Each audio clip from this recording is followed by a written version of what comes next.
in the world, I still got a lot more to prove. Now I'm coming out, swinging for your throat in the ring. Standing there bleeding, yeah, you know what I bring, you know what I mean? Dark when the bell is rung, cause it's a little too late now to get up and run.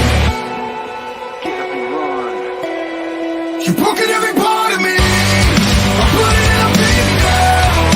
I keep rising higher, higher, higher now. Don't fuck with me. Never gonna hold me down.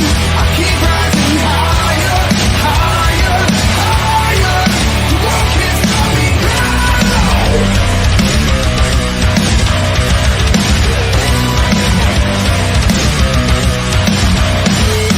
You see it's the calm before the storm. I was born for more, now you got me ready for war. Remember my name, everybody out of my way. Back up or get knocked out, this ain't a game. Cause I never stay down when they push me around. See the world stand up when they give me the crown. Now it's go time, do or die, dead or alive. You can try to kill me, but I will survive.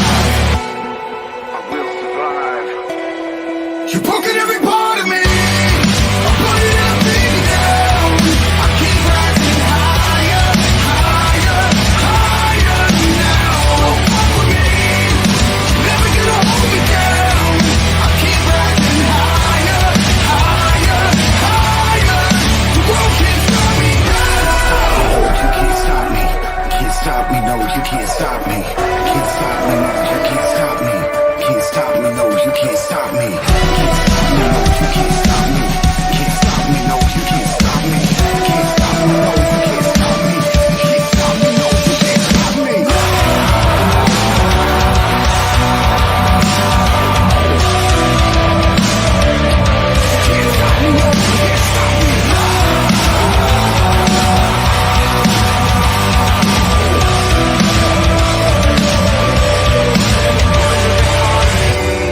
I'm bloodied and I'm beaten down. I keep rising higher, higher, higher, higher. You're broken every part of me. I'm putting everything down.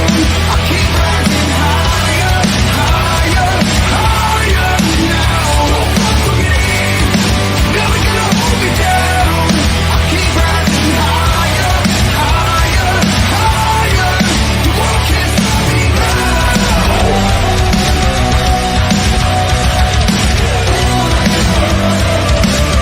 Can't stop me, no, can't stop me.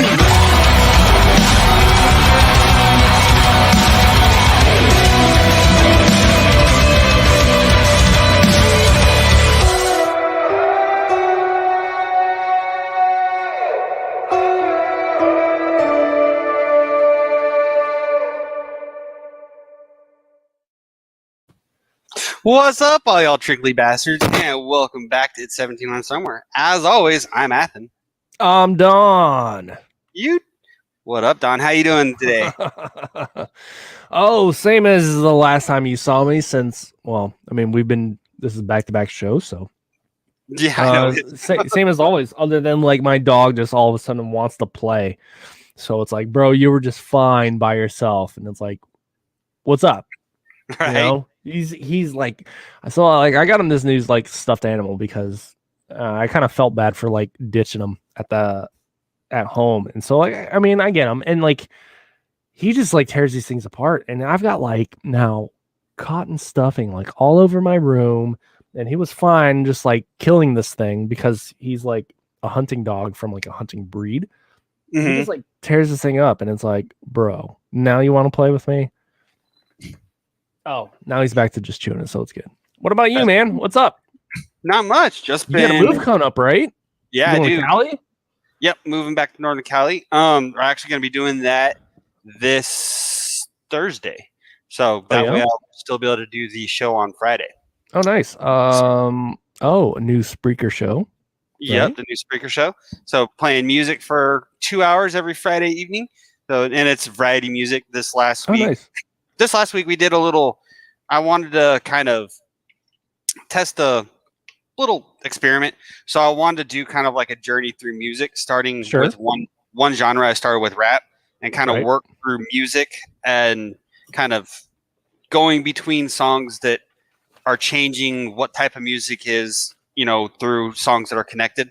Okay. So I basically went from rap, through into R&B, then into rock, through rock, and then up into country.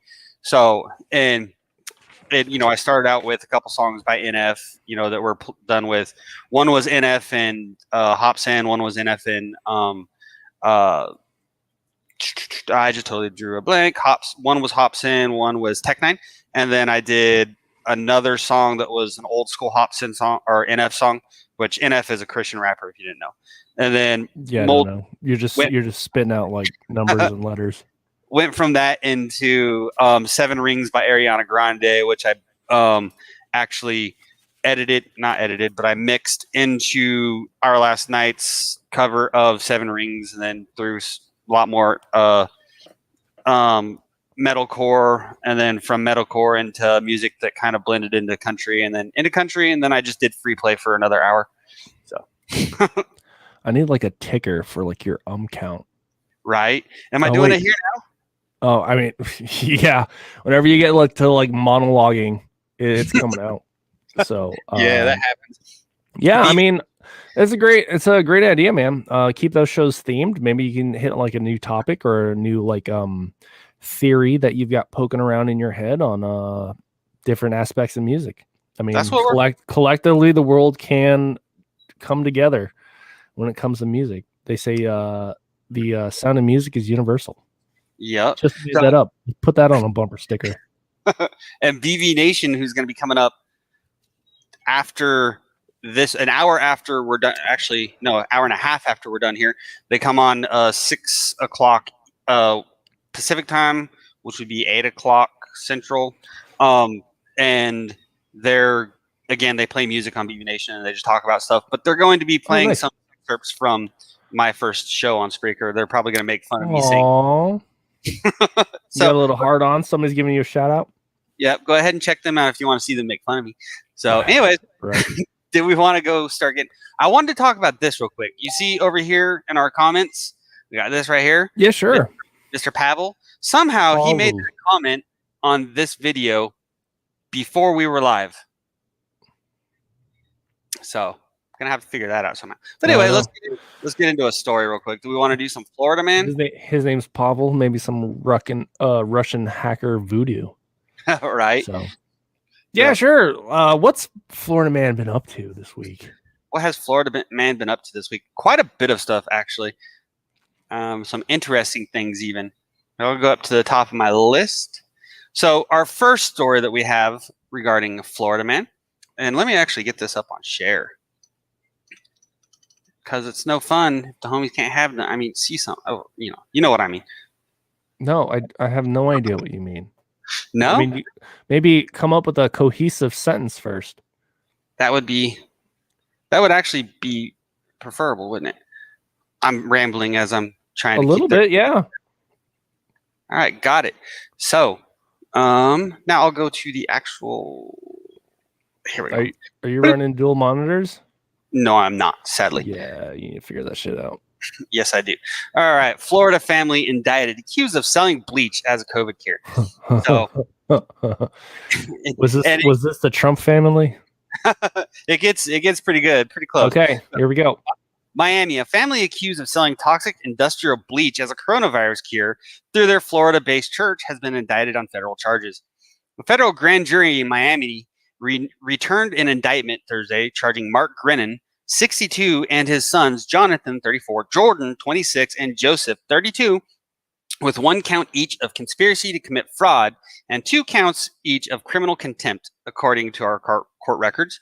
They face possible life sentences if convicted.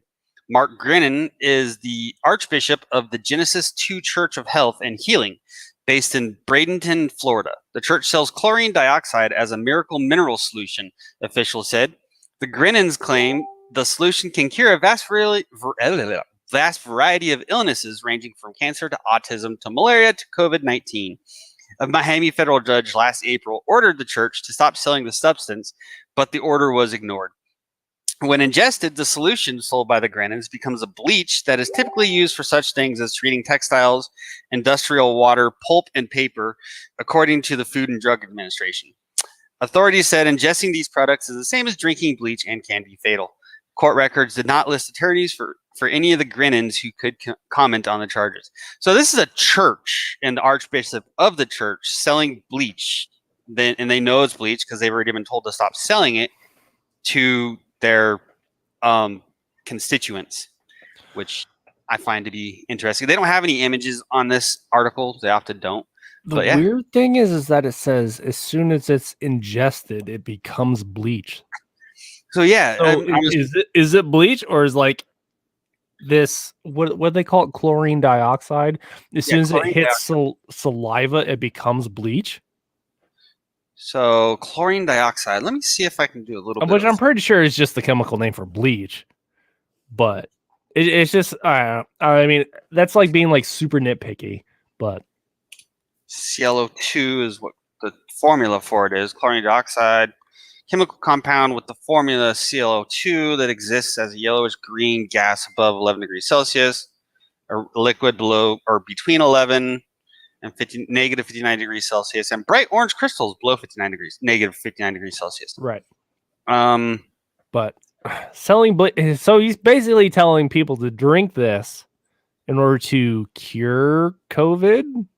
Yeah, and multiple other things like cancer and stuff.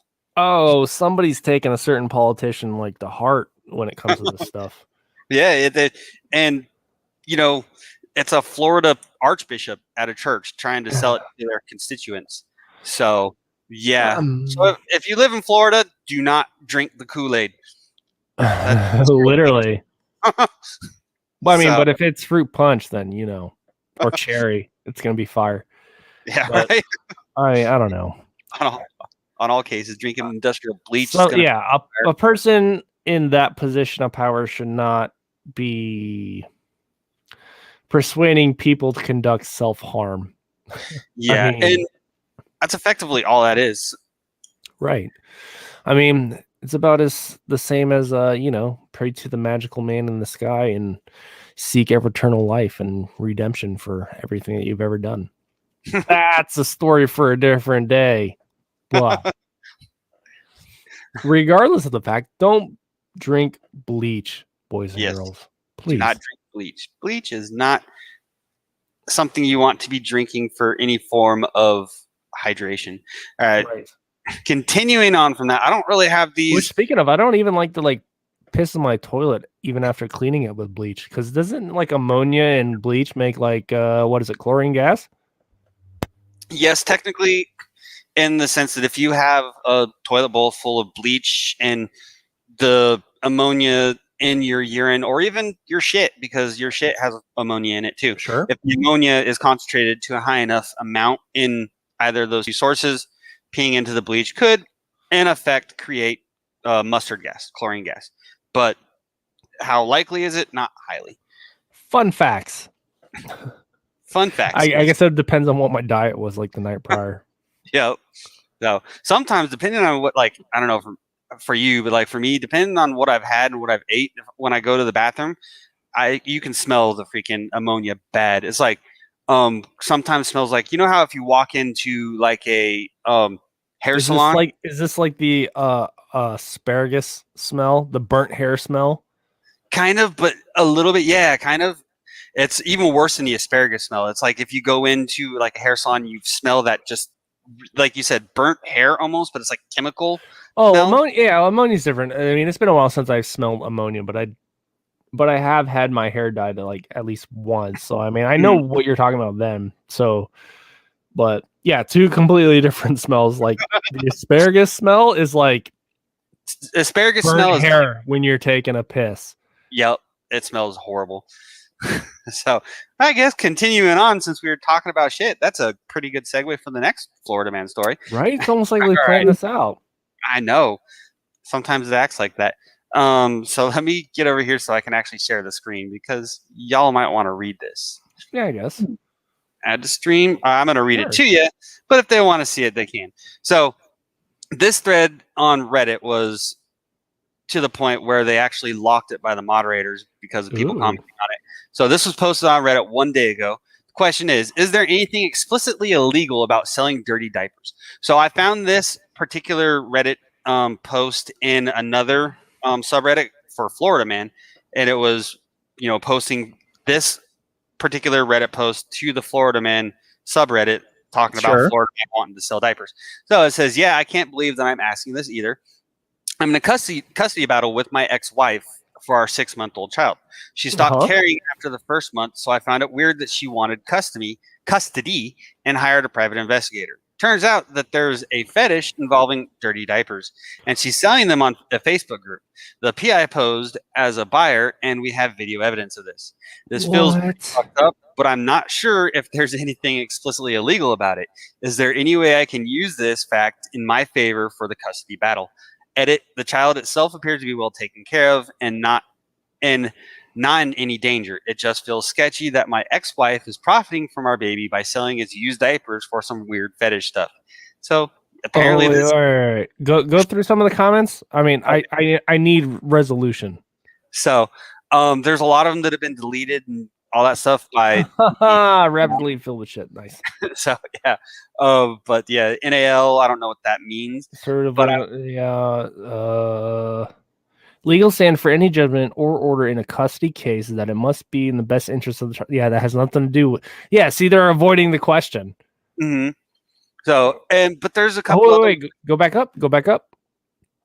What does it say? What state are you in? There's a law in my state regarding collecting bodily fluid of minors, thanks to a particular sicko. Okay, that doesn't really give much. Oh, he's in Florida. It says Florida. Nice. It's like it didn't. I scrolled through some of the comments. Here's one. They're saying that reselling used clean cloth diapers is common. They think that selling used, disposable diapers may fall under some sort of biohazard obscenity laws.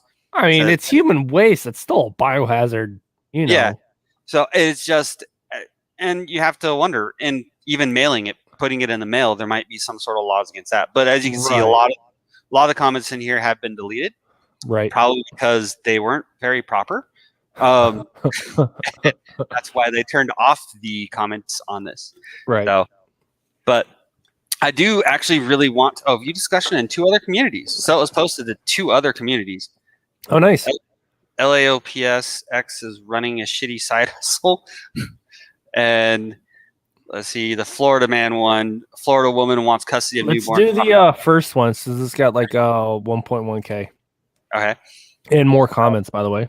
So this is just a link of the original one we read there a second ago. Do not participate in threads linked here. If you do, you may be banned from both subreddits. Oh, wow. Okay.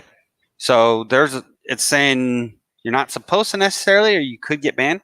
It's legal to mail horse manure. Check out shitexpress.com. The Postal Service must draw the line at human manure.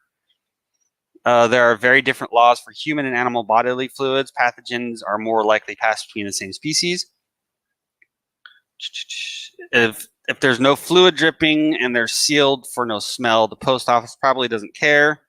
Dried genital fluid and sweat are easily contained in a plastic bag. After all, I don't want to know why this guy knows that. Don't take my word. Well, then again, it's like the U.S., but I know there's like those panty vending machines in like Japan, and some people in the States have made a profit on selling their used underwear. This is true. But, yeah. And there it is again, shitexpress.com. But it's like the whole thing with selling like the underwear, because there's things with like there's guys who will go to record lengths to get underwear that's been worn for extremely long periods of time, which is sure. But a woman in my Facebook mom's group found out her husband had been sleeping with the neighbor for 6 months, and we're begging her to let us send both parties a glittery pile of cow shit from a site like this. Okay. That doesn't help. I don't think we're really getting illegal. Well, I mean, yeah, it's still Reddit. I mean, so we gotta like filter through, the crap. Glitter is herpes. Okay. Glitter box. Why is member of the attractive nuisance mariachi band? I wonder how they got all the bling there. Also, after a couple hours in the sun, horse poo is just okay. Why are we talking about horse poo? So nobody can actually answer the question. at hand. Doesn't look like it. Mailman here can confirm, said as much in my comment above.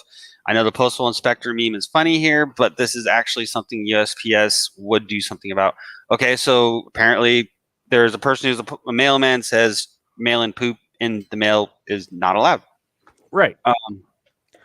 We can only hope.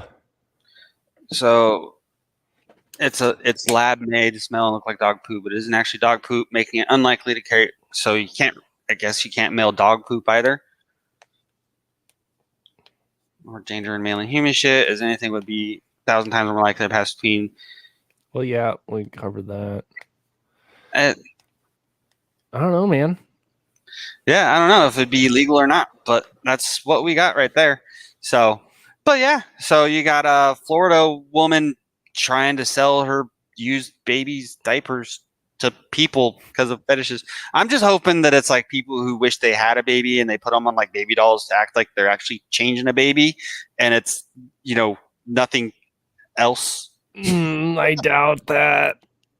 Highly doubt that. Sadly, I understand why. But yeah, it's probably a lot worse. I don't know what to tell you, man.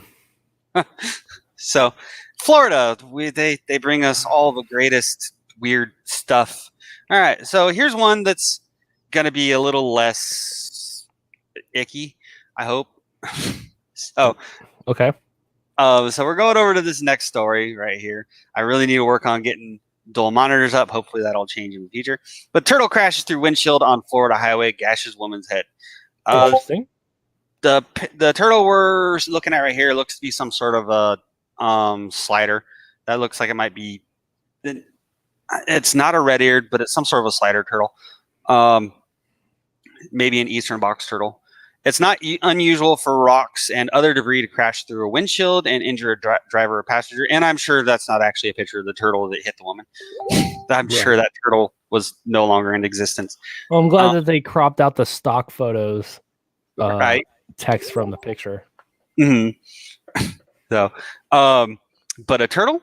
So, a 71-year-old woman riding with her daughter on Florida's Interstate 95 suffered a gashed forehead Wednesday when a turtle smashed through the windshield of their car, striking her. The Daytona Beach News Journal reports the daughter pulled over and got help from another motorist, according to a 911 recording. Both were surprised by what they found. There is a turtle in there, the man could be overheard saying. A turtle, the daughter exclaimed. An actual turtle? The gash drew a lot of blood, but the woman was not seriously hurt. The turtle was likely crossing the interstate and got knocked into the air by another vehicle. I swear to God, this lady has the worst luck of anything, the daughter told 911 operator as she tended to her injured mother. The turtle, on the other hand, had the best of luck of anything. It just had a few scratches on its shell and was released back into the nearby woods, Port Orange police officer Andre Fleming said. Wow, the turtle survived? Aww. So he must have just pulled up into his shell and went for the ride. That's kind of crazy. Okay. Yeah, I mean that's crazy. I mean, because what would have actually launched the turtle up into the air? That would be like a car hitting it, so i.e. a tire hitting it. But so that means that it would have to hit it just right in order to get it airborne. Well, you could have that. And this is also without crushing its shell, right? See, there could be that. So maybe if it passed along beside the turtle close enough, it could cause it to fly. But I would think if, especially if it's like a large vehicle, goes over the top of it, you'd have the ground effects could cause a vacuum underneath it and toss it. So that I think that might be the most reasonable way that could have possibly happened is maybe the car just went right over the top of it. Yeah, but you're looking at a turtle weighs, even if it's like a small box turtle, weighs like what? Well over a pound? Yeah. Do you know how much force would have to be generated in order to vacuum seal that turtle up and put it airborne? I mean, plastic bags, maybe like a plastic bottle. I mean, we're talking about ounces here. And I mean, those are likely, in which I'm sure multiple people have seen this phenomenon of things getting launched up the air. That's like debris on the highway, but those are well under a pound or multiple pounds depending on the weight of this turtle. So it really depends. Like there are going to be a lot of factors that come into play here. So you're going to have size of the vehicle, you're going to have speed of the vehicle, you'll have aerodynamics of the vehicle. Right. So you're so talking. I guess if you're looking at like maybe like what, a semi, or even like a large box truck could probably have enough of force moving underneath it to be able to push something like that out of it. So a slammed semi or a slammed box truck where there's not that much aerodynamics underneath it was able to, launch this turtle via a vacuum effect. Or it could just be there was someone inside of a car that had a turtle and said, "I don't like you anymore." All right. Right. So when you're in Florida, watch for flying turtles. Exactly. When turtles fly. All right. Getting on. So this next story I have here is actually a feel-good story. We'll go ahead and get onto that. That actually made me feel pretty kind at heart. All right. So I'll go ahead and get into this story. Don's got to go hit the head right quick, so he'll be gone for a few moments. Let me pull this up in the StreamYard. There we go. I really got to get dual screens. I'll work on that when I get to California. So here we go. So the title of this is "I'm Glad I Stopped You." Hillsborough Deputy Constable's upset motorcyclist he pulled over, and gives him his personal cell phone number. So this does have a video that I'll play here after I read the article. In Hillsborough County, Florida, a routine traffic stop by a Hillsborough County deputy turned into something much more after he ended up helping motorcyclists who was struggling. Deputy Donald Reiser was patrolling for a motorcycle safety grant when he pulled over a motorcyclist in his 20s for an exhaust pipe. Deputy Reiser quickly realized the motorcyclist was upset about something more than being pulled over. So what this is saying up here when it says a motorcycle safety grant is he's patrolling, pulling over motorcyclists and checking for their endorsement, making sure legally they're allowed to ride a motorcycle. So, and for one reason or another, this person had something wrong with the exhaust on his bike. Either it was too loud or something. There's lots of reasons it could have been, but they pulled him over for his exhaust pipe for some reason. It said, once I made contact with him and came up beside him, I could clearly tell it was something different, Reiser said. In the body camera video, you can hear the motorcyclist say, "I've had a horrible week," he tells the deputy. "I saw my friend die in front of me." Deputy Reiser proceeds to tell the motorcyclist to talk it out with him. The biggest tool in anybody's belt, in my opinion, is your ears. The ability to listen, let someone speak, Deputy Reiser told 8 on Your Side. He reassured the motorcyclist traffic stop wasn't about a citation, but rather making sure that he was okay. "I'm glad I stopped you if you were emotional like that. When you get a chance to talk to people that can help you," Deputy Reiser said in the body camera video. The motorcyclist replies, "You're the first person I can actually talk to. It's not all about tickets or arresting people and dumb stuff like that, all right?" Deputy Reiser told the man, "If somebody needs help or needs to talk, it's emotional." Deputy Reiser gave the motorcyclist a warning about his exhaust pipe and also gave him his cell phone number and told him to call anytime he needs someone to talk to. "Anything you can do outside of your job to be nice to somebody, that always helps," added Deputy Reiser. So, and now we'll go ahead and go up and we will watch the video of their interaction. So here's that. How are you today? You okay? It's just a traffic stop, man. Volume. I'm sorry? Is there no volume? No. It's loud. Oh, it very is loud. So just like take it down a bit. Like maybe halfway. All right, take your helmet off. We'll talk Is about that it. better? Yeah, it's better. You got a motorcycle endorsement? Then you're not going to get a ticket. Let's take that out of your mind, okay? Let's take your helmet off. Okay, let's take your helmet off for a second. Was he on a bike? Where at? St. Pete? Here, take your helmet off so you can breathe, man. I'm glad I stopped you if you're emotional like that. When you get a chance to talk to people, that can help you. It really can, because I don't want to see anybody down on a motorcycle. Are you the first person I got to talk to? Oh, that's cool, man. It's not all about tickets and arresting people and dumb stuff like that. All right. If somebody needs help or needs to talk, I tell you what, you know, I do a lot of funerals as a motorcycle deputy. And I just had our peer support group come out and talk to all my deputies for the same thing, you know, because it's emotional. And, you know, you start weighing on it. I'm sure you're thinking about it as you're riding this bike, which isn't good. Maybe I could have saved your life today because, you know, when you're on these things, you got to be focused, laser focused. But that's a warning for the exhaust. This is the checklist I told you about. Just read it, familiarize yourself. And that's my personal cell phone number if you ever need to talk. All right. So yeah, bro, he started off as like, oh, it's not all about tickets. Oh, you're not gonna get a ticket, so take that out of your mind. Here's a ticket. A warning's not a ticket, though. A warning is just say you had this problem. You know, it needs to be. So why is there paperwork involved? There's not really. He's got to give. He handed him what looked like a ticket, paperwork.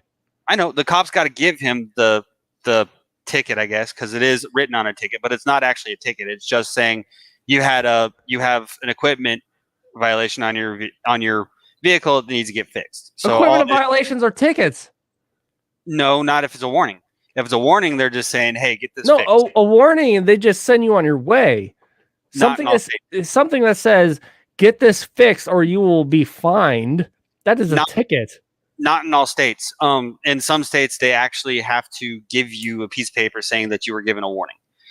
So, and it's like, if Florida apparently is one of them, I know out here in Oregon is another state where you actually get paperwork saying it's a warning. So basically, it's just a warning saying, hey, you have something wrong with your exhaust and you need to get fixed. So, which then if you don't do, it's still a ticket that you then have to turn in and then pay.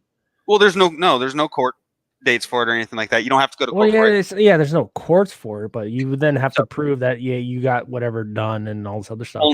Only if you get pulled over for the same infraction again. So at that point, or it's past the date and for it to get fixed, because there would be a date where it's basically get this fixed by said date. Not that I know of. The last one I got was hey, get this fixed by X amount of date, or you're going to get fined X amount of dollars. Which still in turn becomes a ticket for me. But then it was like, oh, I'm doing like, and it was good when he was like, taking the initiative and trying to look out for his fellow man. But then he like turned it on himself, and then it was like, oh, well, I'm doing this so I can try to save your life to make sure that you're not doing X, Y, and Z. And it's like,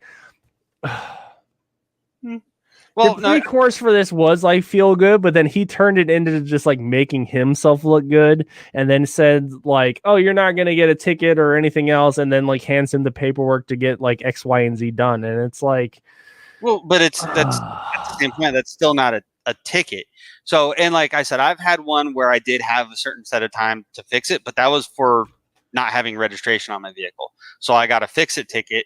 Or a warning for registration. You said fix-it ticket.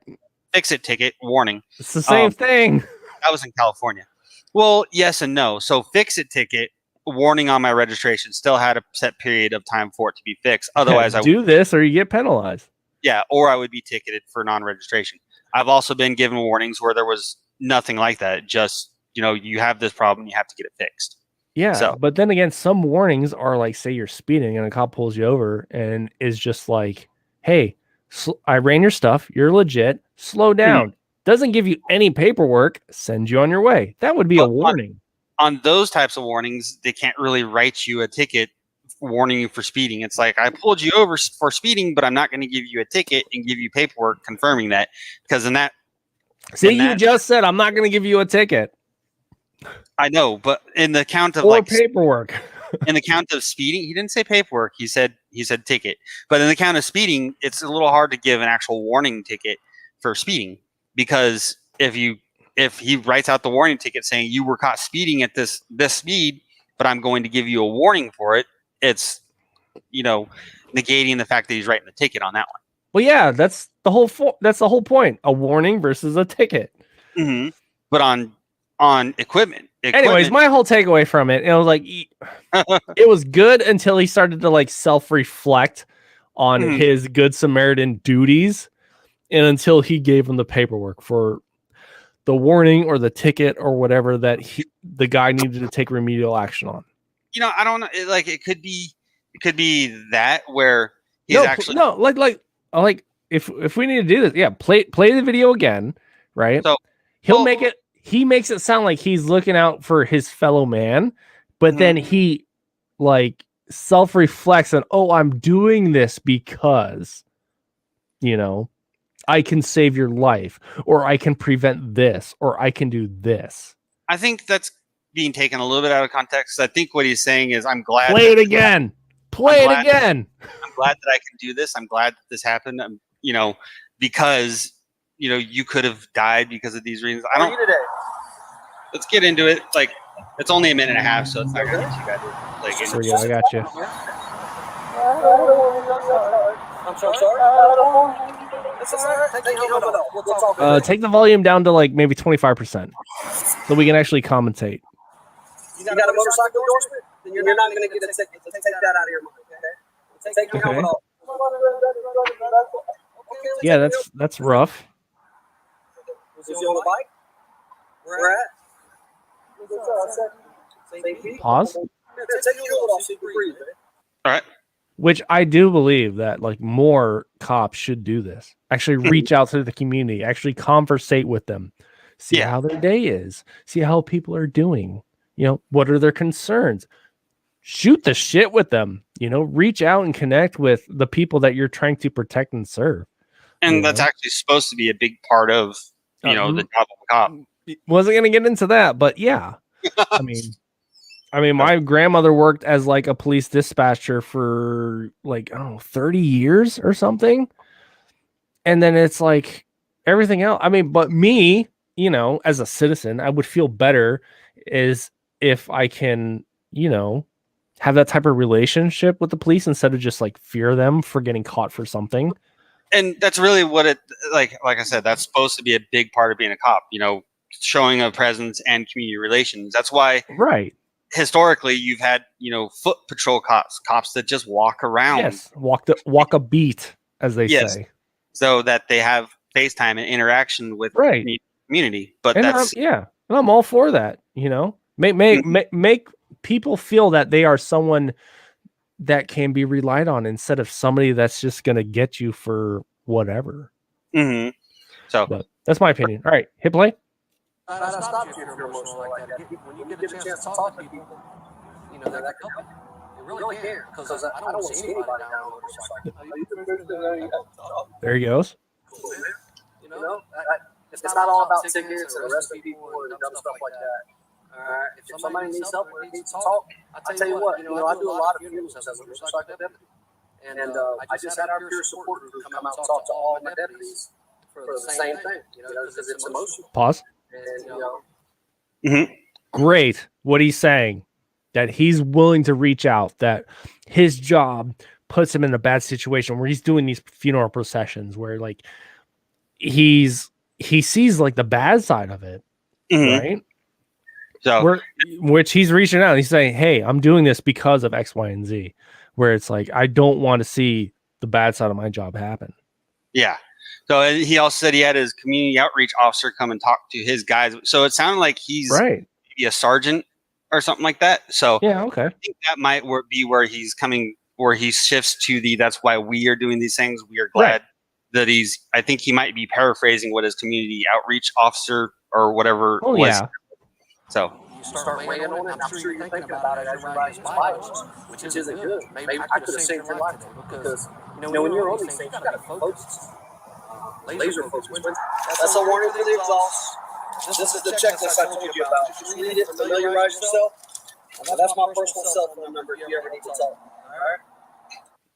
And all right, so getting back to it, it's just like, yeah, he could have left it and he could have left out, yeah, maybe I could have saved your life. You know, where it was like, all right, just make it where you're just trying to reach out to people. Don't just try to put it in the guy's head where you're trying to do him a solid for something.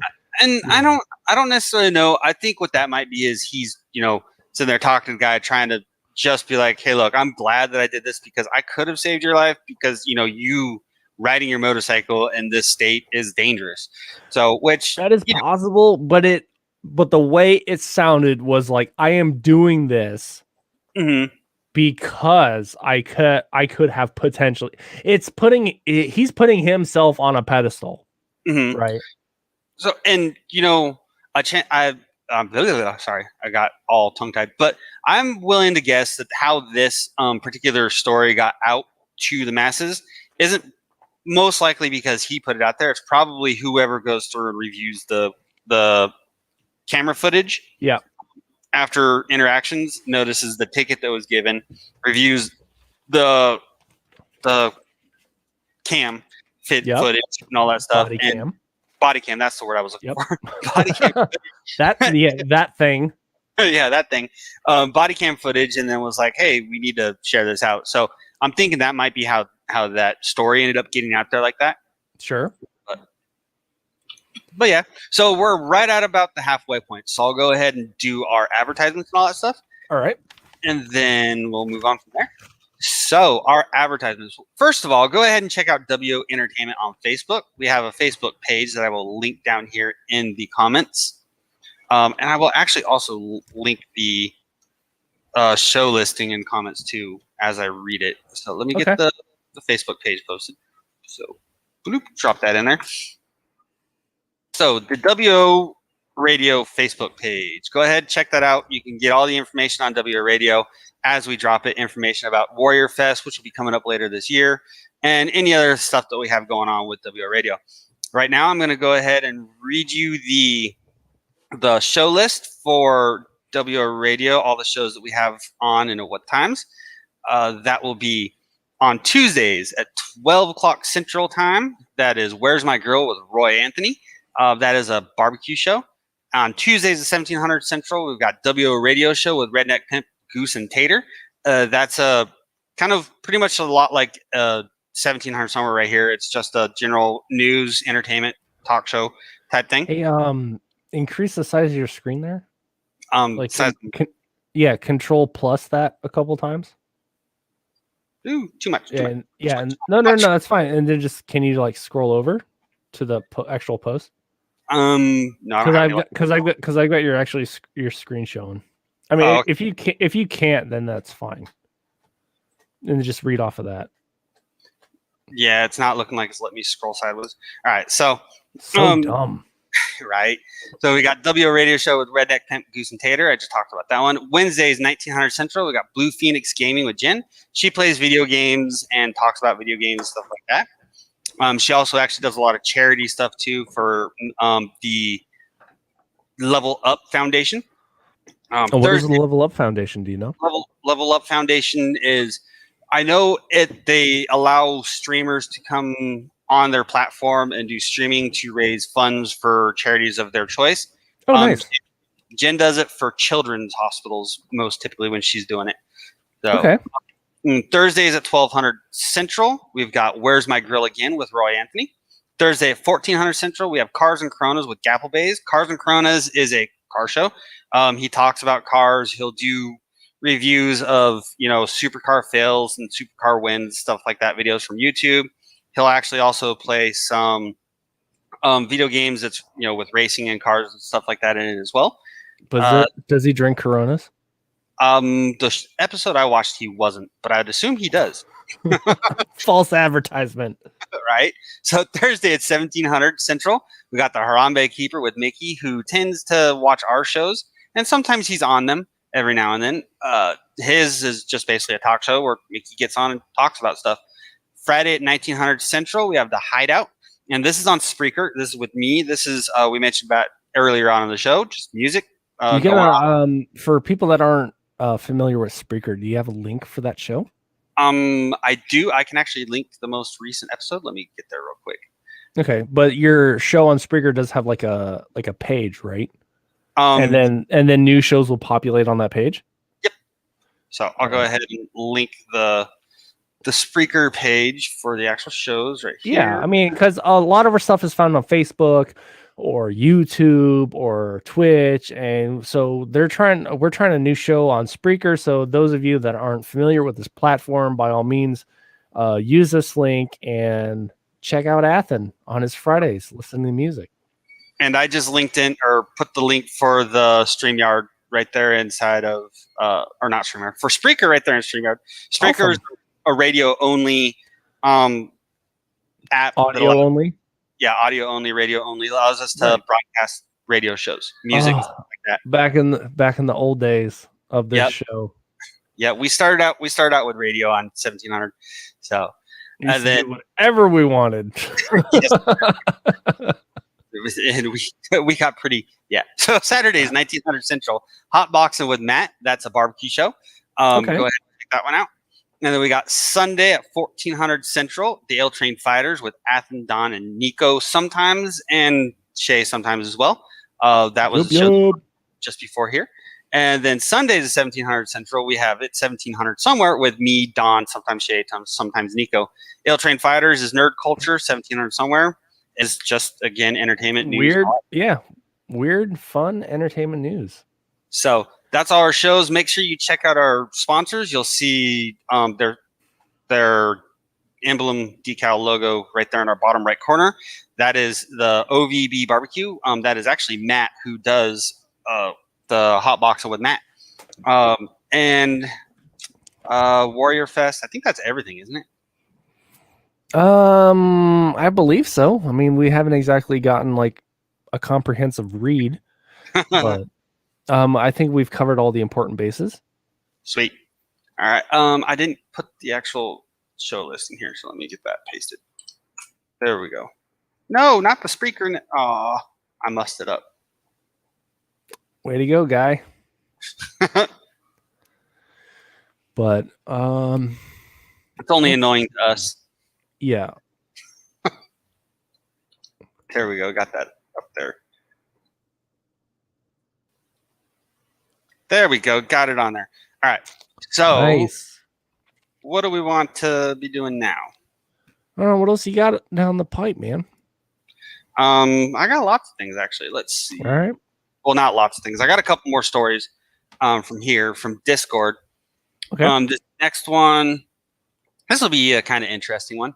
So, can you bring up my screen real quick so I'm not putting us in the Inception world? Gotcha. All right. So, wanted woman promising witchcraft services steals $100,000 from victims in Naples. This is from Florida because right now we're doing Florida man stories. From April 21st. Bro, you need an ad blocker on your browser. Right. Endless Hawaii. So all my ads that pop up. So Naples, Florida, a mysterious woman named Rosalia advertised around Golden Gate in East Naples, promising to solve relationship problems using witchcraft services. Rosalia. According to police, instead, she reportedly swindled more than $100,000 combined from at least 10 victims using not magic, but an elaborate and disturbing scheme. The Naples Police Department reported. The first victim called police on March 14th. He told detectives he encountered a flyer for Rosalia's services at a 24-hour laundromat on Golden Gate Parkway. The flyers had a 100% guarantee promising results such as if you're having an argument with your wife, girlfriend, she can help you with your problems. According to a police report, the police said Rosalia advertised her spiritual services in many forms, including in free Hispanic newspapers, on the radio, and by posting flyers in laundromats and stores in the area. He made a fateful call, spoke with the would-be witch on the phone, and scheduled an appointment to see her at her office, located at 900 6th Avenue South Suite 201. Victims described Rosalia as 5'2" woman with a medium build, blonde hair with dark roots, and light brown eyes. She spoke Spanish with an unknown accent, police said. Tarot cards in tow, Rosalia told the victim she saw something dark in his life during their first consultation. To fix the darkness, she told the man to sleep with 3 eggs under his bed and then bring them to her the next day, the report states. The second appointment was the material of nightmares. The man brought the phony prophetess her eggs, and she proceeded to wave them over his head and face, the report states. Then she opened each egg. The first was filled with blood, the second with needles, and third with worms. But that wasn't enough to remove the darkness from his life, according to Rosalia. She told the man to bring her all the money he had and to borrow money from friends and family so she could bless it and multiply it, according to the report.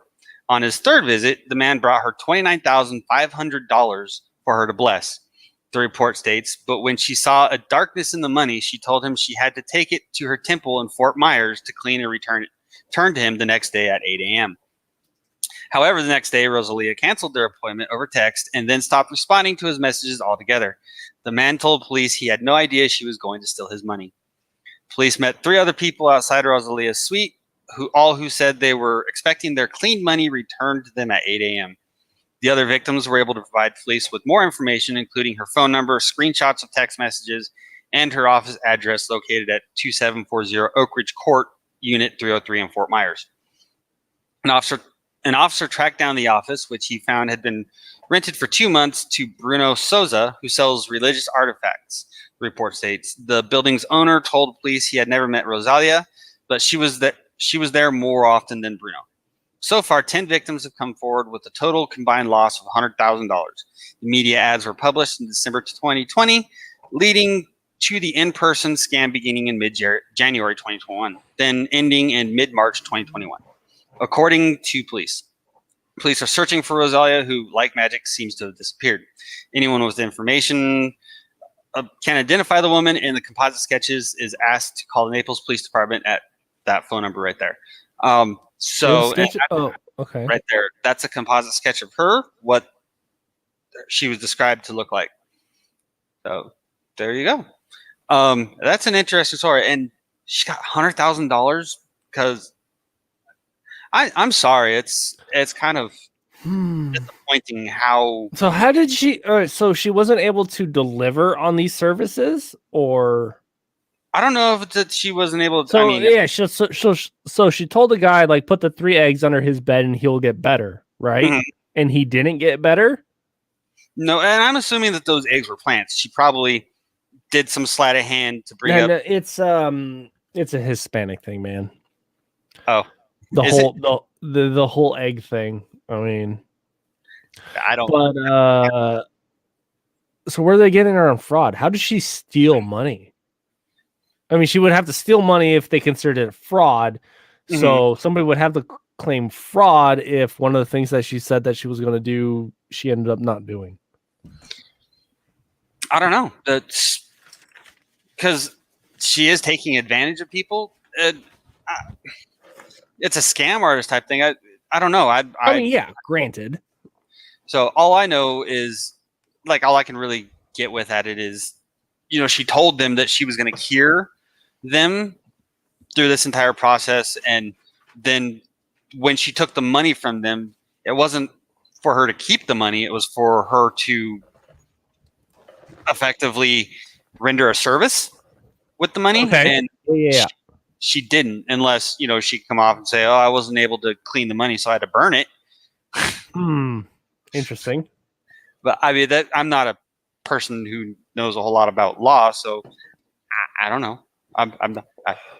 Don't get your legal advice. Yeah, as we found out with the are you able to mail male excrement to anybody else? that just seems like something it wouldn't be allowed. I mean, yeah, you would think, but you never know with this country. So moving on from that one, if you see that woman right there, make sure you call someone and just don't try to have her fix your relationship. Right. All right. So we're going to move on to another one. This one would kind of typically fit with Ale Train Fighters a little bit more, but it fits with this show as well. So okay. And do this one. Go ahead and pop my screen up if you would. Sure. Cool. Boop. All right. So got Dear Military. This one I've had up for a little while to put on the show. Oh, I think I saw this one. So I haven't actually watched the video yet, but I've had this one up for a while. Yeah. This dude makes like a legit quasi lightsaber. Mm-hmm. So, Dear Military, please invest in this dude's lightsaber. So this might be some Space Force stuff. Hacksmith. Yep, that's the one I saw. So, is there a weapon any more sophisticated and sought after than a lightsaber? It's cool, compact, customizable, and colorful. Yeah, laser guns. Right? Yeah, pew pew guns. Pew pew. Not to mention it leaves absolutely no mess behind when slaying Sith Lords or stacking up inept stormtroopers. While the U.S. military has previously dabbled in adding Jedi-inspired technology to its arsenal, like the Tech Torch, a breaching tool that can cut through steel, it has yet to fully embrace the power of a plasma, combat-ready lightsaber.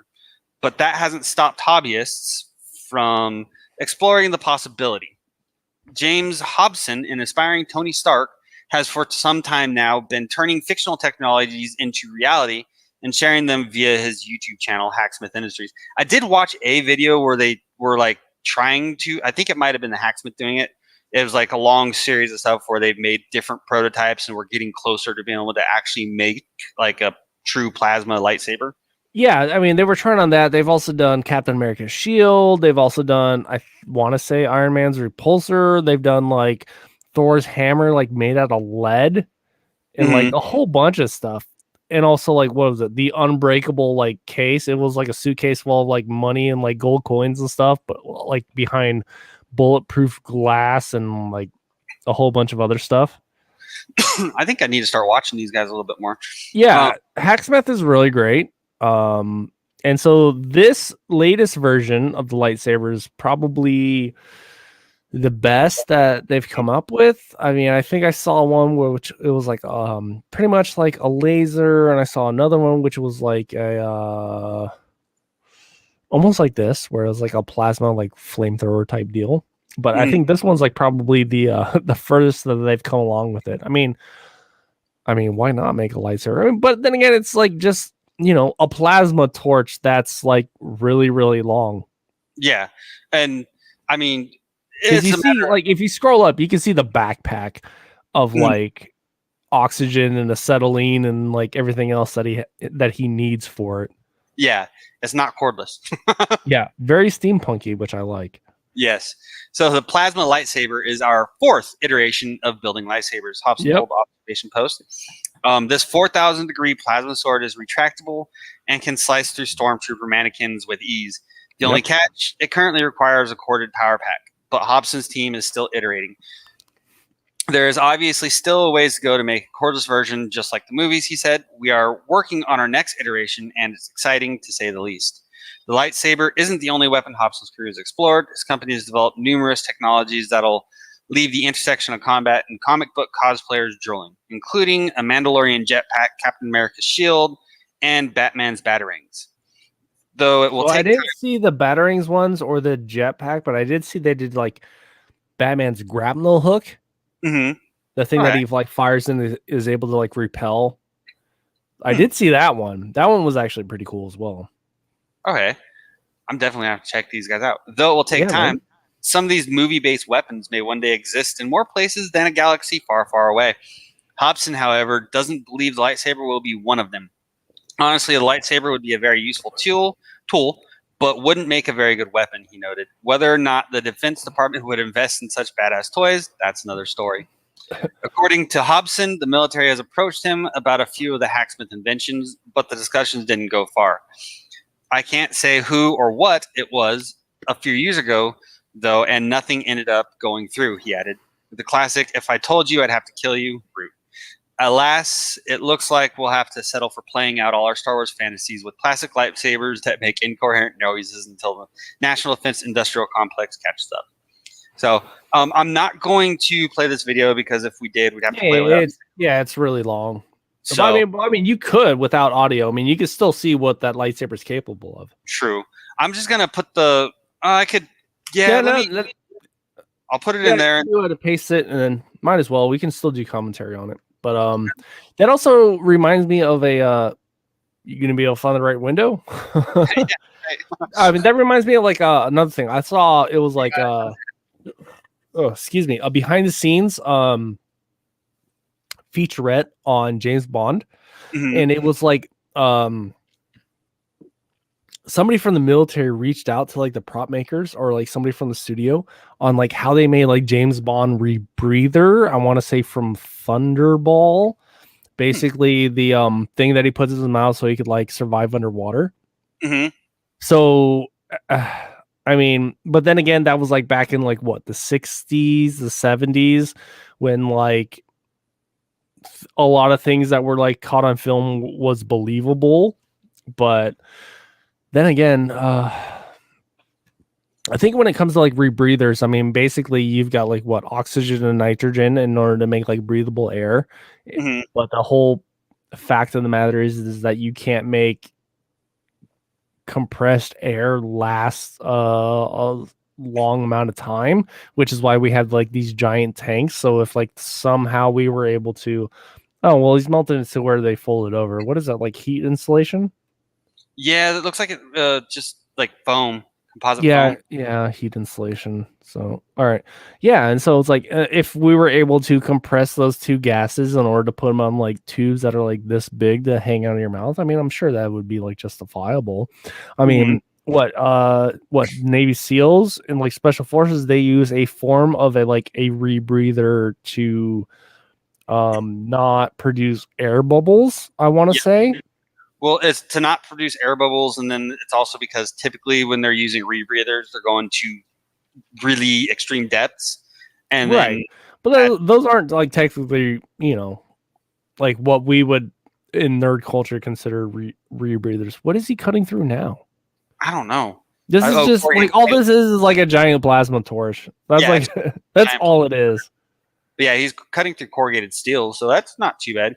But it's like another point for the rebreather is because like when you go to certain depths, if you're breathing just oxygen, like right, it can I mean, cause. but that's not what air is. Air is a mixture, right? It's not just pure oxygen, because pure oxygen is just lethal.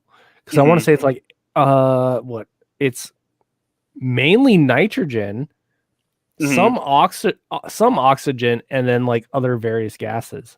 Yep, it's usually nitrogen and oxygen that they'll have them. Oh, well, like the funny thing about this is like this is like more ATF stuff, but like a lightsaber doesn't melt matter, it disintegrates matter. And so you wouldn't have a melting effect, but then again they retconned it for like the prequels. So that's a pretty thick steel though they just cut. That's a pretty. But then again, it kind of depends. So that's a serious freaking plasma torch. Yeah, look at it. What he's got, and then he's got like that daisy chain that's off to like the bigger tanks. Because like I know from experience with the plasma cutters, so that's like what propane and what oxygen is oxygen green, or is acetylene green? I think oxygen's green, acetylene's black. Okay. So no, acetylene's red, oxygen's green. Right. So and that wouldn't even be plasma then if they're using oxygen and acetylene, because plasma is just like a plasma cutter. Yeah, that looks like propane and what, oxygen?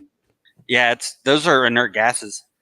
So that's not really a plasma cutter. I mean, would be unless they're not going off a color code and they're just using random tanks that they've had. Maybe. But even still with plasma cutters, they don't use gases except for compressed air. It's just that you have compressed air and electricity on a normal plasma, but you have to have whatever you're cutting grounded to your plasma cutter. So that would be why that wouldn't work with this. Oh, I'm surprised that thing stays lit even after like melted through. Is that one of them that they made, or is that just that's like a toy lightsaber? Okay. All right. Okay, let's go ahead and back off of this. Okay, yeah, we're good. So, but I mean, that's pretty neat, the whole lightsaber thing, getting there. So now they got to figure out how to make it an actual plasma arc as opposed to that. But yeah, so I think I might have like one more story. What time are we at? As far as we still got like 26 minutes. Okay. So we can end the show whenever we want. This is a first world country. So I'm gonna go on this story, and if Don has anything that he wants to talk about or anything like that after that, then we can do that. This is gonna be a quick one. I've got like maybe 3, and that's about it. Okay, this is gonna be a quick one. Just there's a nationwide food brand that just recalled every single one of its products. Typically, when there's a recall, it's not going to be the producer's entire line of products. This one is a company out of California called Jules Foods. So, and let me just read it. When a company has to recall a product, it is often pretty serious. That's especially true when the product is a food item that may contain a harmful pathogen. Typically, just one type of food is affected. A produce company might recall lettuce, but still sells tomatoes that are perfectly safe, for example. Unfortunately for Joel's Foods, California-based food producer that sells goods across the country, has been forced to recall not one, not two, but all of its food products due to the potential for salmonella contamination. And I went and I actually looked up Joel's Foods because I'd never heard of them. And they are actually it looks like they're a vegan type of store, but they sell brie too. So Joel's Foods recalls cashew brie, other vegan and plant-based products. Cashew brie? So nut cheese? Yeah, nut cheese. That sounds like something dirty. So I mean, I'm pretty sure that is. Look that up in Urban Dictionary. Nut cheese? Yeah. Yeah. Go ahead. I mean, viewers, look that I know up. dick cheese is a thing, but I don't know about nut cheese. Yeah, they don't have any products on their website anymore right now. So. Oh, wow. At all? Yeah, no, go to shop now. Whoa. And there's nothing? Oh, wait, look. Nothing food related. Yeah, nothing food related. So, and then, yeah. Shopify. I have no idea. This is a weird shopping page. Yeah, it is. So, but yeah, Joel's Foods, best I can tell from Google, is they make vegan cheese. Okay. So, and nut cheese. Yeah, if you're into nut cheese, beware because this particular brand is being recalled for salmonella. So, yeah, that's all the stories that I've got. All right, let's see. I've got something. Oops, sorry. No, you're good. Boop and boop and boop.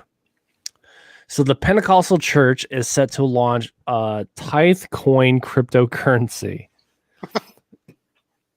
Riches of Abraham Ministries, a Pentecostal church in Texas, has announced next Sunday as the launch date of its cryptocurrency, Tithe coin. According to the head pastor, Brian Lemon, Tithe coin is for all Bible-believing faithful tithers all around the world. Yeah. So a tithe is you give percentage of your income to the church. Yes. So in this sense, you're going to be buying these coins, I'm assuming, from the church to be able to use these coins as your tithe. So you're paying them twice. I mean, that's kind of what I was thinking based on the name, but I'm pretty sure they're going to come up with something else that is not that. Okay. During his sermon on Sunday, dandified pastor said, "We got a fantastic announcement for y'all. Praise the Lord. Next Sunday, this church will launch the first ever gospel cryptocurrency in the world, Tithe coin." An elated congregation greeted his announcement with shouts of excitement. This coin is for all Bible-believing faithful tithers all around the world. I'm like salivating extra here. It's hard to speak. All right, let me get into mood here. With Tidecoin, the Lord is reinventing how his people pay their tithes today. When the Daily Guffaw contacted the church for more information about Tidecoin, we were referred to the coin's white paper, which is currency available for the church's official website. So not only are they doing crypto, they're also doing a paperback currency. The paper says that holders of the coin are expected to donate 10% of their total Tithe coin assets every month to the church wallet address, as this is to fulfill the spiritual obligations of tithing. Oh, all right.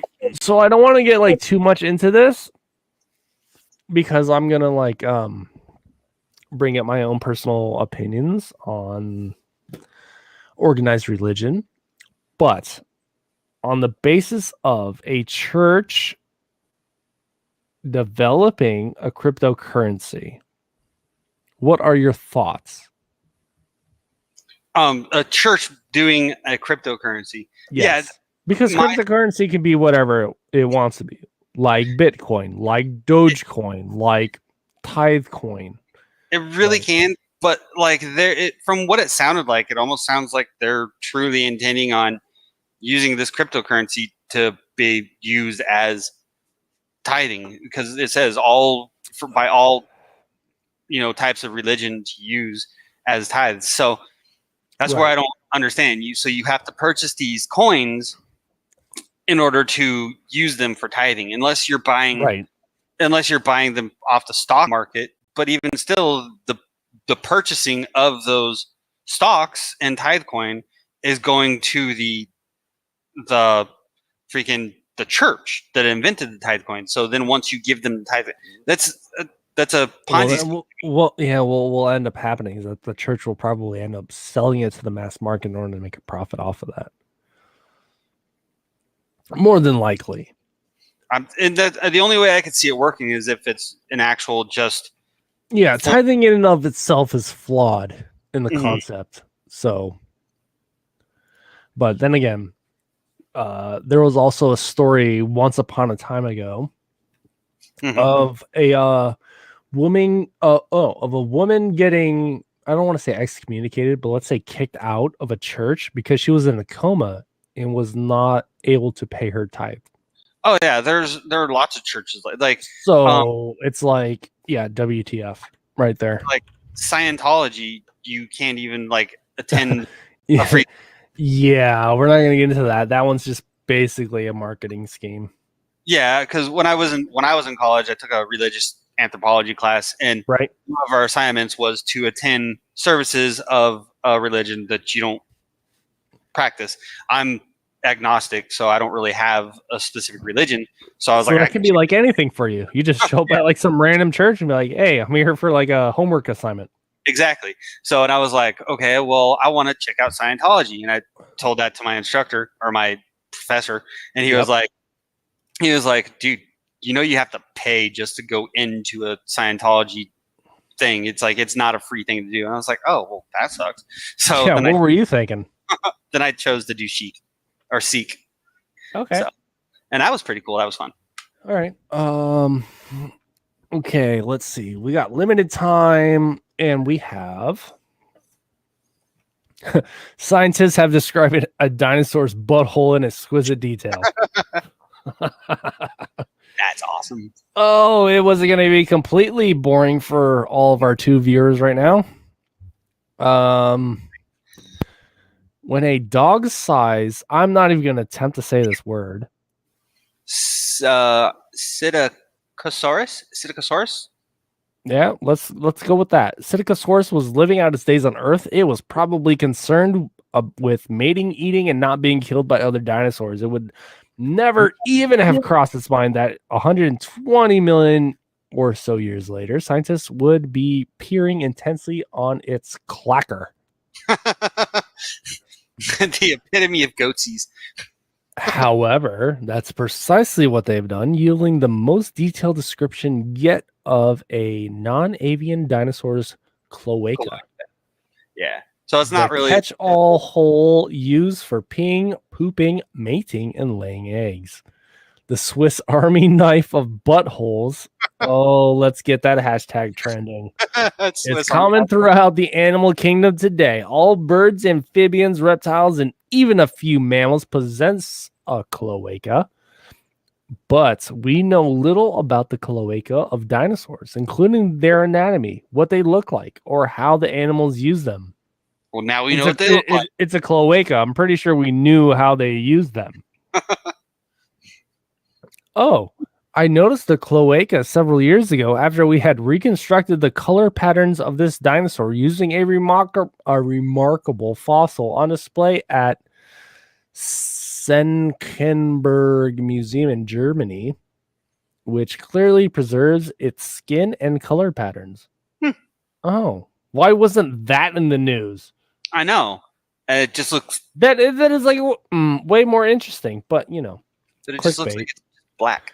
It took a while before we got around to finish it off because no one has ever cared about comparing the exterior of cloacal openings of living animals, so it was largely uncharted territory. I wonder why.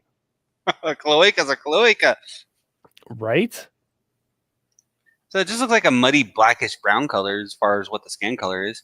Okay.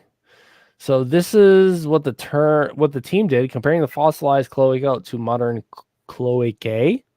Their specimens was a non-aviarian dinosaur fossil known to have preserved cloaca, but due to the way the fossil is positioned, internal anatomy of this opening has not been preserved. Only external vent is visible. This means there was a lot of information researchers did not gauge. We found the vent does not look different in many different groups of tetrapods, but in most cases, it does not tell you much about an animal's sex.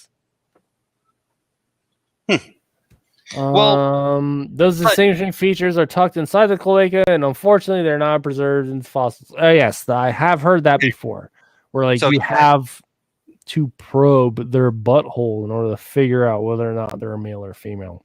Yeah, typically there's actually a little set of tools. They're called probing tools that like they have a little ball on the end. And effectively how you tell is the depth of the cloaca. And it's been a long time since I researched it. I watched an episode of Dirty Jobs, and Mike Rowe would just touch a chick's butthole, and it would be, if there's a bump, it's a male. If there's no bump, it's a female. And then that's also depending on the type of animal. So like rattlesnakes, you can tell male, female just by looking at their cloaca, because I want to say males have spurs on their cloaca.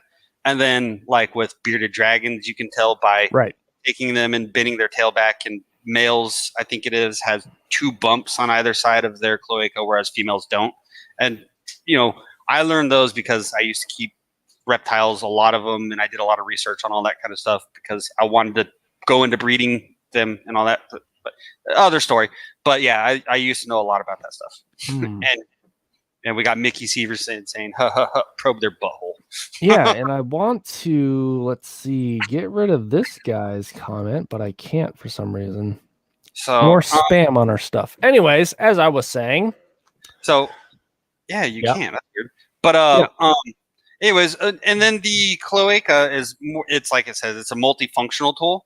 Whereas it's like the Swiss Army knife of buttholes. Yes. You have a lot of your avian species and reptile species and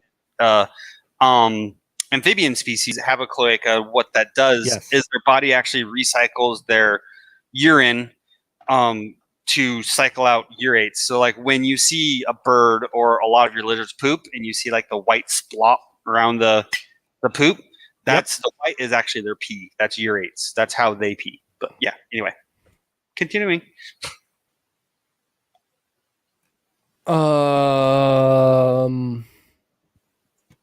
Let's see.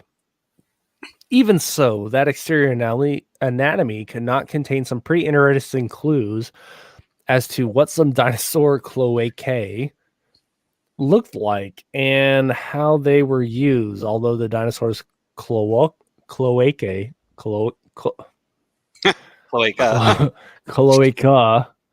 Oh, it's one of those days, guys. It's unlike any other known modern animal. It's kind of like when you say like the same word over and over again, it just starts to sound weird, and then like you kind of forget how it's supposed to sound like. One of those. Like try saying bowl like 100 times. It will not sound the same when you say it like the 100th time, the 90th time. Because that W. Bowl. Bowl. All right, anyways. Yeah, try it.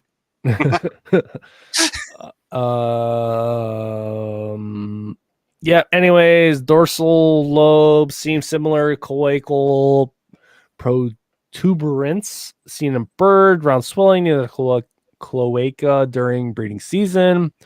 Male stores sperm, although again without the internal anatomy, impossible to say for sure. All right, so a diagram of the breakdown. A diagram of the butthole of the cloaca. This is a CGI rendering. Right lateral lip, left lateral lip, dorsal lobe. If you look at it upside down, it's a little familiar. All right. I wasn't going to say anything else, but Okay. Whoa.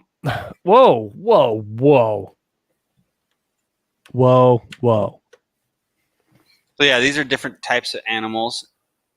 Crocodiles. All right. Full disclaimer: these are cloacas, not bad shots of different animals. So squamate, Especially when you're looking at something like this.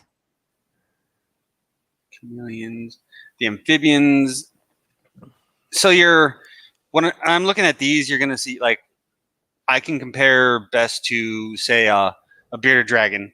When you're looking at a bearded dragon, you're gonna be looking at something more similar to like what you're looking at What, with the second one on the left? third. So you're gonna be looking at something more similar to what you're looking at with the chameleons. Really, there. bro? The third one is more accurate than the second one. Yeah. Well, I'm talking about the one on the far right of the third one. No, those are wait. pictures of a cloaca. Okay, so yeah, this looks like an iguana. Mm-hmm. So those will be iguanas. So when you're looking at like a bearded dragon, they're going to look more similar to that, whereas a snake is going to look. How familiar are you with the bearded dragon's cloaca? Because this second diagram, this second grayed out image looks more similar to a bearded dragon than this iguana. So where the iguana right there, the second one. This looks like an iguana. Mm-hmm. This looks like what more a bearded dragon would be than an iguana. That looks more like a newt or maybe a gecko. Okay, I could see gecko. So, and then it's like, but what I'm saying is the cloacal area looks. I mean, those two right there would be similar, but I'd say that far right picture on the third one is more similar. This one right here. Yeah. So the frowny face. Yeah, the frowny face. So, and then when you're looking at a snake, there's not really anything in here that really resembles a snake except for maybe the crocodile. I'll take your word for it. But snakes tend to be a horizontal opening as opposed to a vertical opening. Really? So more this one? Mm-hmm.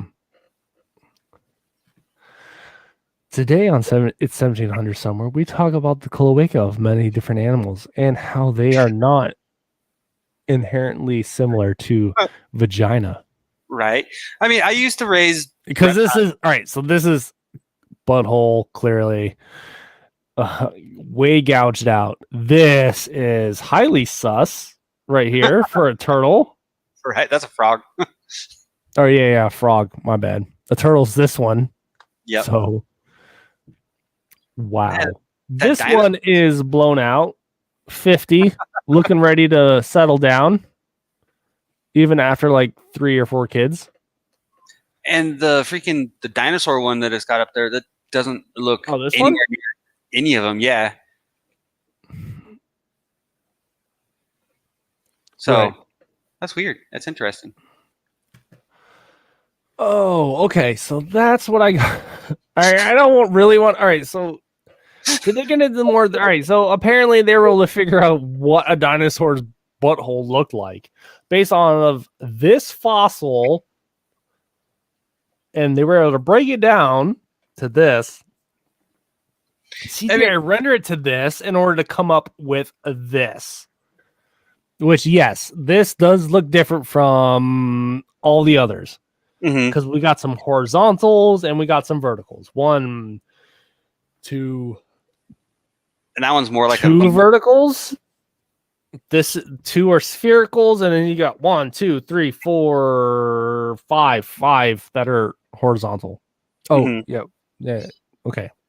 So, hey, and I'm thinking if they find enough remains of animals in that condition, and then with those some in situations where they could probably quantify what type of or what sex it may be. They could eventually be able to determine, how to determine whether it's a male or female. Because I did see, I don't know if they had 2 images on there for any specific reason, but I did notice there were a couple of differences between the 2 images they had there for the dinosaur. Right. Okay. So right before we go, this will be our last one. Okay. I'm not gonna spoil it, But this was on the news. I saw this at work on the news that this woman saw this, what she claimed to be a creature outside in her tree in the branches. Was completely dumbfounded as to what it was. Maybe a monkey. Like I'd go with some type of like some like I think they were hinting at it was like some type of cocoon for some type of creature or some animal or some insect. Or if it was going to be, you say a monkey or a chicken finger. Monkey. I mean, I saw it. I already knew. I had a feeling of what it was. And then I got justified on it. But anybody that's watching, all two of you people. All two of you. Yes. Please put in the comments, what do you think this thing is? So they're both from Twitch. Because what it looks like to me, which is what most of the internet agrees, is that this is a croissant. A croissant. A croissant. A croissant. Croissant. Hanging out in a tree. Why is it, in a tree at what's probably the second or third story, or if not higher, window of some woman's house? Someone was feeding the birds. Whoa. Beats the hell out of me. Why is it that when I click over here, it just goes somewhere else? Yeah, so a neighborhood in Krakow, Poland was terrified of a croissant for days. Apparently, it appeared to be a dangerous animal. I mean, when you all right. So when you have on the news, killer hornets, Japanese bees, things that will kill you. You see something like that, it could look like, a cocoon of some sort. How in the actual fuck is that a croissant? Yes. Mickey, if you look at it, that is very much croissant looking. I mean, you can see the creases in the pastry. I'm going with fried chicken. Fried chicken. Another mutant chicken that escaped from the Colonel. So I'll have you guys simmer on that for your minds until next week. But we're pretty much out of time. So I think we're going to call it a day. Thank you, everybody, for joining us this week on It's 1700 Somewhere. By all means, if the next following week you have any news that you would like for us to cover or any other articles you would like us to discuss further, please message us on It's 1700 Somewhere on Facebook or at WO Entertainment and just tag It's 1700 Somewhere, and we will make sure that your topic is covered. By all means, crowd participation is greatly welcomed for you guys in order to get better involved with us so we have better interactions with you. The more we can make this feel like fun, which is what we want this to be, is fun. Let's have fun on this show. Talk about the random, strange, funny news stories that have come out within the past week or several weeks if we've just missed it. As long as we have a good time, that's all that matters. We're here for you guys. So, but I was going to say something about Discord. If you want to even be able to recommend stories or kind of get in with knowing what's going to be talked about, so you know how to jump in with the conversation. We have all that over in Discord. Yeah, by all means. Athen, you want to link the Discord before we jump off of here? Let me get her done. Well, while he was doing that, I guess we'll do some plugs. Please check out WO Entertainment for our shows for the upcoming week. We will make sure that it gets updated with the more shows that we get. Check out, what is it, OVB Barbecue? Yep, OVB. Check out OVB Barbecue for their products that they serve. As for me, I am Don. You can find me on this ticker on the bottom. You can find me on Facebook. I also have a meme page if you're an anime cultured person, or check out my streaming page where I game at Game With Me Senpai, and Other than that, Screaming Hanya for Instagram and Twitter. Athen, where can we find you online on the socials? Just look me up, Athen Daily on Facebook. We got It's 1700 Somewhere. We've also got ATF on Facebook. I've got Twitch and Twitter and Instagram that I don't use a whole lot. Those are all. I think those are under It's 17 Somewhere as well, or some iteration of those. Yep. So basically, anywhere, just look up It's 1700 Somewhere or Ale Train Fighters, and you will find us. All right, guys. Until next time, thank you for joining us, and we will see you. Once again, I am Don. I'm Athen. Catch you next week. Later.